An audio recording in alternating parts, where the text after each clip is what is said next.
Kahit limitado ang audience reach, asap natin to, may show sa Milan, Italy. Inaabangan na, sino-sino ang mga kasama, tingnan ang mga detalye.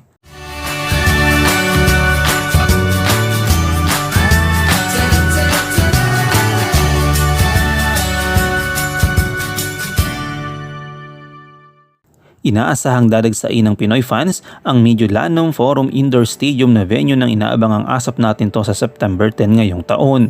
Sabik nang makita ng mga taga Milan ang kanilang mga hinahangaang may 30 kapamilya stars at batikang OPM singers tulad ni Sasha Padilla, Martin Rivera, Regine Velasquez, Bamboo, Casey Tandingan at Morissette. Makalipas ng 5 taong mapapanood muli ang asap natin to na inaasahang magpapasaya sa mga Pilipino sa Milan, una nang napanood ang live ang asap natin to sa Roma. Magiging madali naman para sa mga taga Milan ang pagpunta sa venue dahil katabi lamang nito ang metro train na konektado sa amang lugar sa Milan. At kahit sa Milan Central na pinanggagaling na iba't ibang lugar sa Italia at ibang bansa, madaling maabot ang Mediolanum Forum kaya maging mga Pinoy sa mga karating na bansa, inaasahan ding dadagsa sa Milan sa asap natin to. Nagpasalamat naman si Consul General Ermin Cato na binigyan ng asap ang pagkakataon ng Pinoy singers sa Italia na makasama sa mas malaking entablado ang mga kapamilya artist mula sa Pilipinas. Simula noong taong 1996, taon-taon ay nagkakaroon ng kahit isang palabas ang asap sa labas ng studio maliban sa mga taon na kumalat ang pandemya ng COVID-19. Mula noong 2014, ang mga international na palabas ay dinao sa kalagitnaan huli ng taon. At ang isang episode ay nakatape ay nilalabas sa 1 linggo ng konsyerto, pagkatapos ay nilalabas ang international na concert na susunod na 2 linggo, hinati sa 2 bahagi. Bukod sa Pinoy talents mula sa Italy, makikipagsabayan din sa asap natin tumilan ang dating finalist ng The Voice Kids sa Germany na si Fiona Cassandra Vargas. Sunod-sunod na kasi ang imbitasyon para magtanghal ang 16 na taong gulang na teen sensation at taga-Ireland mula nang sumali siya sa The Voice Kids 2023 sa Berlin, Germany. Kahit hindi kasi taga-Germany ay pwedeng sumali kahit hindi na nagdalawang isip si Fiona na makapagtagisan ng galing sa entablado sa The Voice Kids.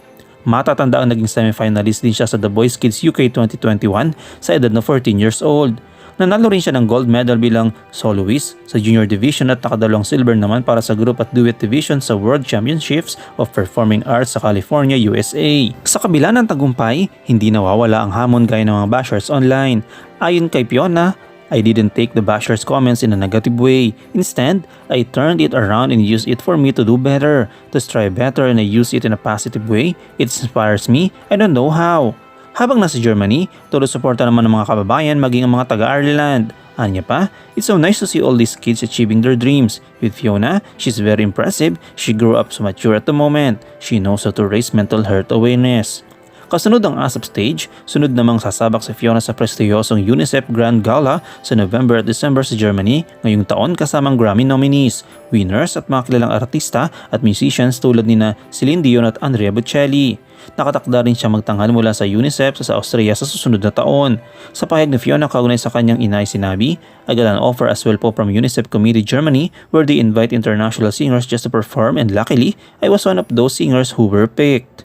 Para naman kay Fiona, ang kanyang ina ay isa sang inspirasyon na hamon ng buhay at patuloy na pag-abot ng pangarap gaya ng dream performance sa asap natin to. Ano yung komento kaugnay dito? Shoutout tayo kina Chicken, kay Beth Coles TV at kay Nora Asene Gomre. I-comment mo lang ang inyong opinion sa comment section at huwag kalimutang i-like, i-follow, i-subscribe ang bcgram.net para sa mga latest happenings.